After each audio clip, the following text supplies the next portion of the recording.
Hi, this is JFK assassination researchers Hook and White. And with the upcoming November 22nd, 2021, at the end of this week, we just thought we'd do a presentation uh, on our newest findings concerning the actual shooting at 12:30 of President John F. Kennedy. And I have this is kind of just going to be informal ad lib, but I have some printouts here, and I'm going to ask Rachel a few questions or ask her observations as she's really Okay. been on the cutting edge of the most recent discoveries. And I thought maybe we'd share a little bit with you here in a short video. So let's see. Now, first here, I've got a picture of at Love Field when Jackie and JFK came off the plane. And as we've discovered recently, Jack Ruby's sister was there in a red hat to meet Jackie in a pink hat. Her name was Eileen Kaminsky. That was one of Jack Ruby's sisters.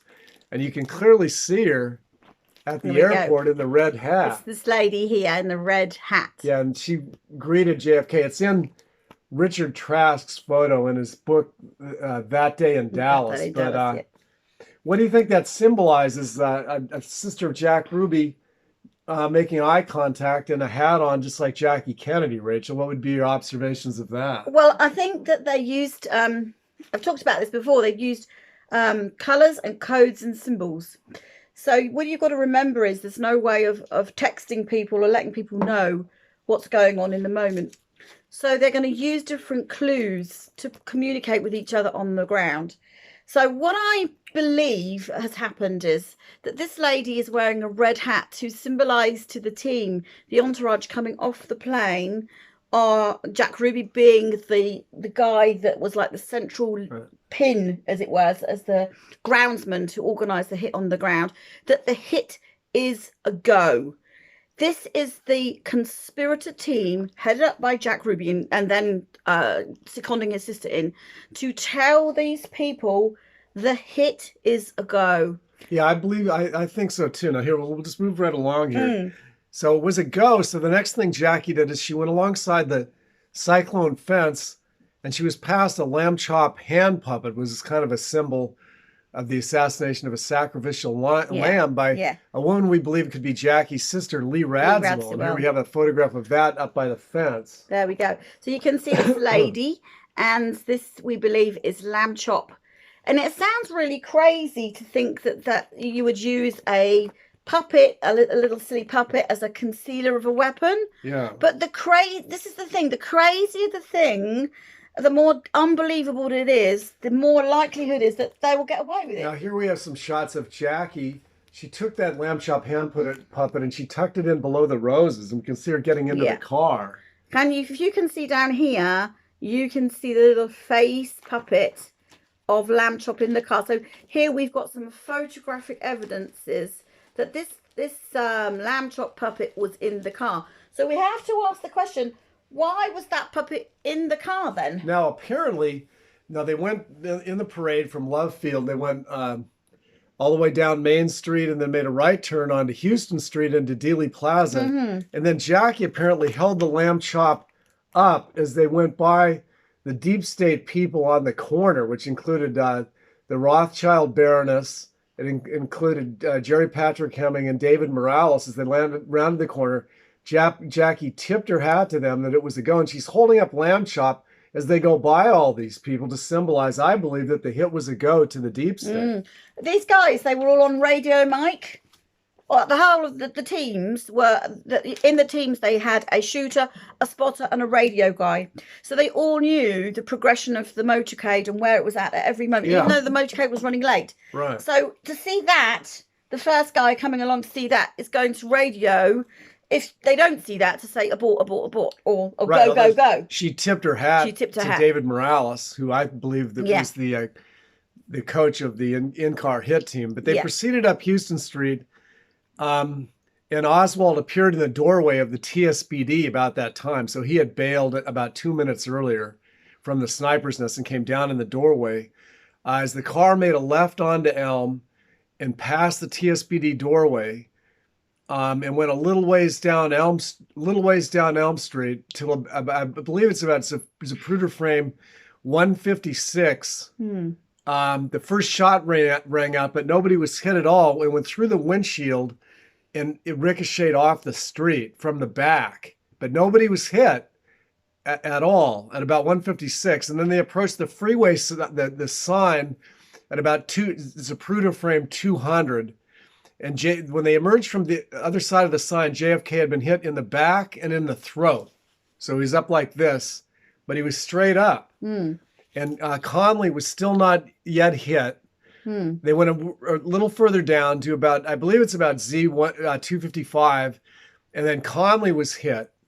So JFK was hit at least twice, the back and the throat, still straight up. Conley was hit through his right back, right wrist, and left thigh, where it finally lodged with Conley.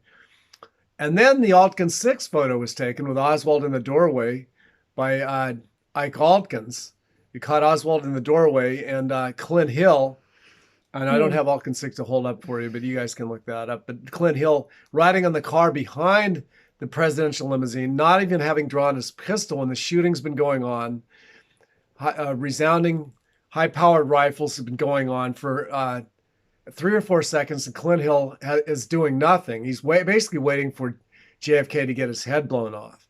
Okay, so then JFK has his hands up. He starts to lean into Jackie a little bit, and then Jackie starts to pull his arm away from his face.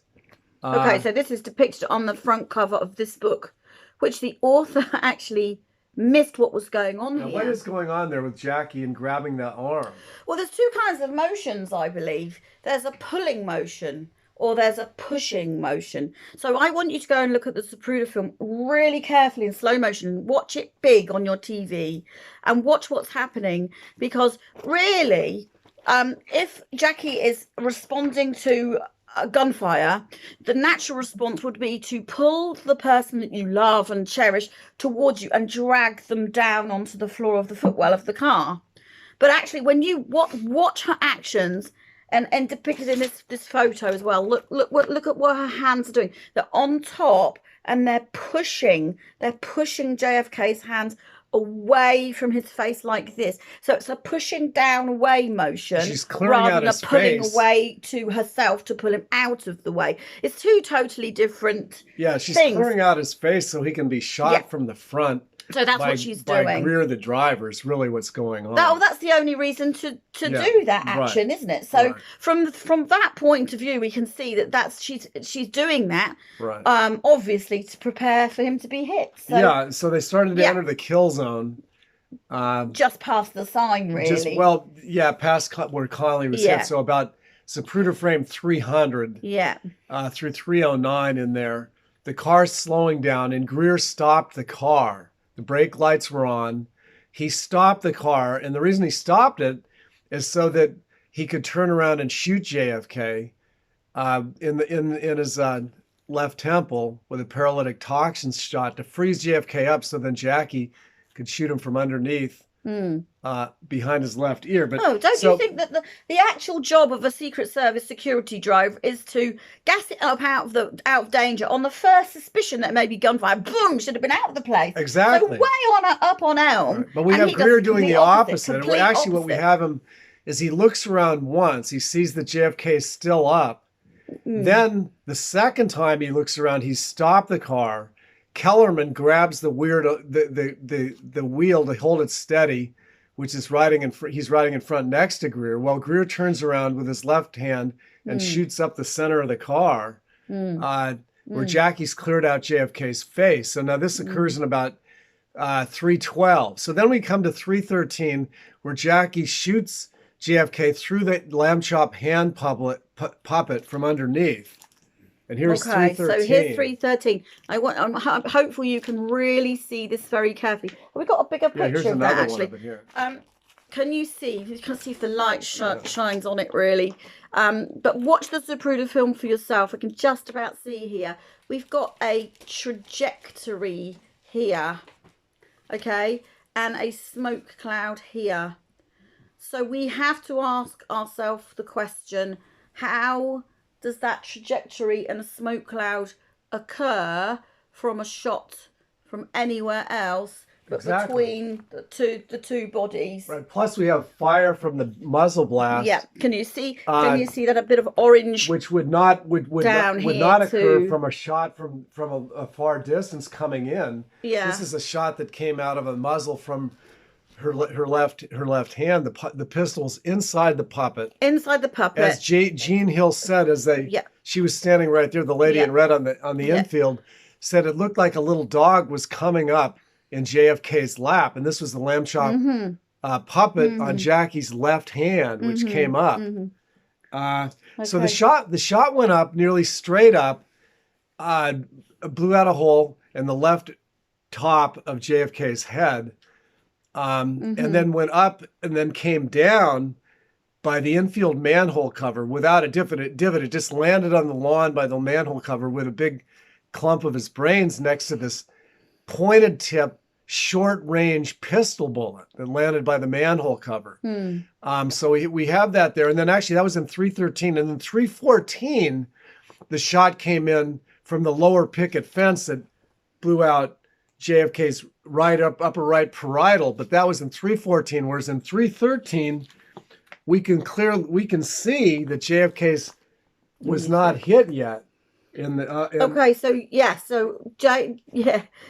JFK has not been hit in the right side of the head at this point. Yeah. So if people are saying over the years that this shot from the knoll, from James Files or whoever, Badgerman, off the knoll is this shot that blasts his head out on the right side, then what is this in 313 where that part of the head's still intact? Yeah, it doesn't add up, does it? The shot goes straight up. You can see just about the trace of the bullet going up. If you look at 313, you can see it going up. Yeah. So this doesn't line up with any sewer shot or anything like that. It had to originate in JFK's lap going straight up. It had to originate from Jackie's hand. And just as Brem with his son on the infield, he said it sounded like the shot came from right next to the president, and Brem was a combat veteran. And actually, Clint Hill made a comment that it sounded like it was a firecracker crack that impacted a hard object. It was like her blowing right through his skull. Okay, so then afterward, FBI agent Robert Barrett was there by the manhole cover. He's identified by Jim Garrison, so it's Robert Barrett without any doubt, although he denied it. We have this Richard Trask picture of him gathering up the bullet. There we go. There's the bullet on the ground here. Yeah. It's tore up the grass. The bullet's come and gone into the evidence box. We never heard of this ever again. Here you can see a close-up on the close-up of the bullet that they found here inside the grass. Yes. Yeah. Yeah. Later on in the afternoon. Yeah. Exactly. That's Buddy Walters, I believe. That was also, and Buddy Walters told about how that bullet was found, and he saw it and examined it. He told that to Roger Craig. Yeah. Afterward. Yeah. Well, he was partnering with Roger Craig, and Buddy Walters got murdered in a shootout himself later. Okay. Now, one thing that Rachel's done here is she's examined the blood evidence in the car. And here we have a picture of the blood down by the seat. Okay, so we can see this is the back of the limo here. And you can see here that this is the portion where JFK was sitting because it's completely clean. All right. So I had a look at this picture, and I've talked about this before, haven't I, in a different video? But I'm just going to go through it again. And what I'm saying is, can you see really carefully, there's blood trailing here where he fell this way in the car. But the problem is that if you're being shot in the right side of the head here, let's just suppose that this is the kill shot for a minute. If you're being shot in the right side of the head, all the blood is coming out of this way. You're coming here over. All the blood, okay, is going to come down to the left side. Yeah, it would have come over his it's only going to come into the corner of the car, not right. If you can see the picture again, it's right down here, and it just came right down. It came straight down because you've got a blood spill, a huge blood spill. So the corner of his leg. The blood from Jackie's shot went down vertically on his left side. And you can see that here Yeah. on this picture of the shirt in the front and in the back. Now here, the front, there's a trace here of a vertical. Yeah, so can you see this? There's a vertical. This is the front side of the shirt. So this is the right side and this is the left side. This is the side closest to Jackie. Can you see that there's a blood trail here coming completely downwards? Now that can't occur in a body that's gone like this. Okay, now I did the same thing in the back. This is the back of the shirt. So this is the right side with the shots from the knoll, and this is the left side. This is the left side here, the side next to Jackie, and you can clearly see that all of the blood spill is on the left shoulder with a blood spill all the way down. So blood flows downwards. Any liquid flows downwards. That's the law of physics. Exactly. So these bloodstains on JFK's shirt, they really show that the shot had to have been a shot straight up in the left side by Jackie. Yes. Now, here we have, actually, they left lamb chop on the seat before the limo was taken away. And actually, you can see it in the corner. It's all, lamb chop was all stained, and the fur is all red with blood. Bloody and red. It's going to have burns on it as well as a mangled up thing. But see, the thing is there we go. It was very convenient when they shot him in the car, you see, because all the evidence was in the car. And Very so clever. the evidence was taken away by car immediately out of Dealey Plaza. And that's my reason, I believe, she was told to contain as much evidence in the car as possible. So when there's a piece out on the trunk, she immediately crawled out there to gather that back into the car. See, and I also believe that they had her shoot straight up and the car was moving forward slightly a little bit.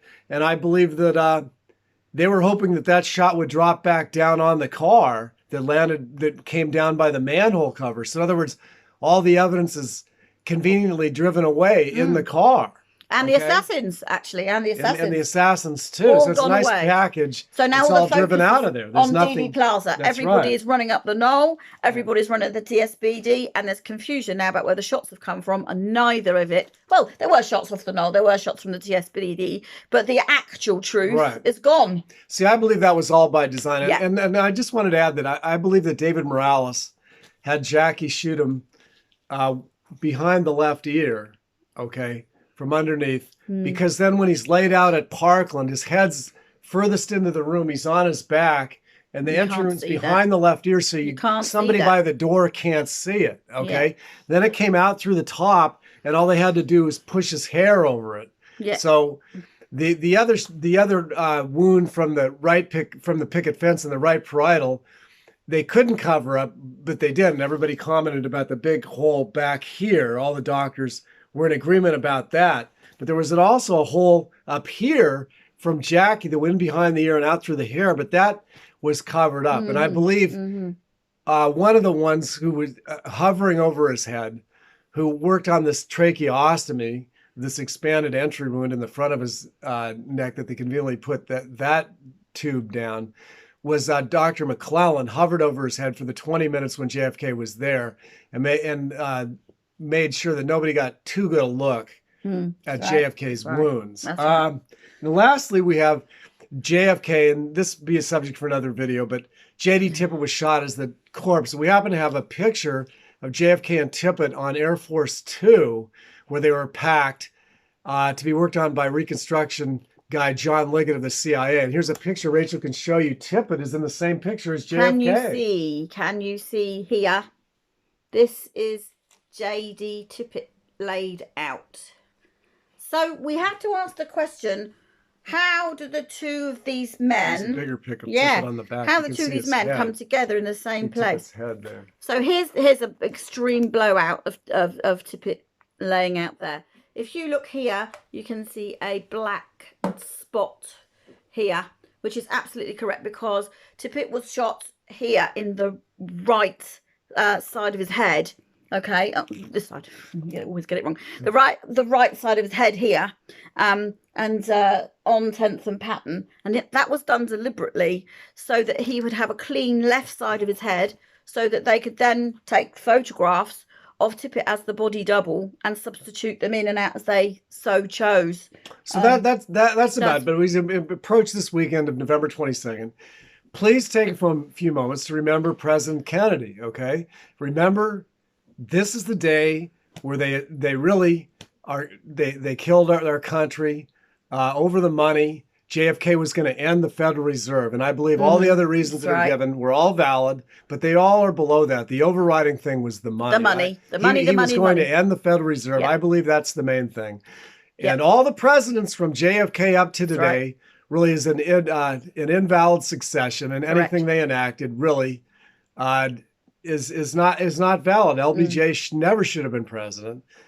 And just remember President Kennedy, that this is the day, November 22nd, 63, which brought us to the road to the mixed up situation we're in today. So anyway, take a few moments to remember. Never forget. This Never is forget. Researchers Hook and White signing out. Okay. Bye. Bye.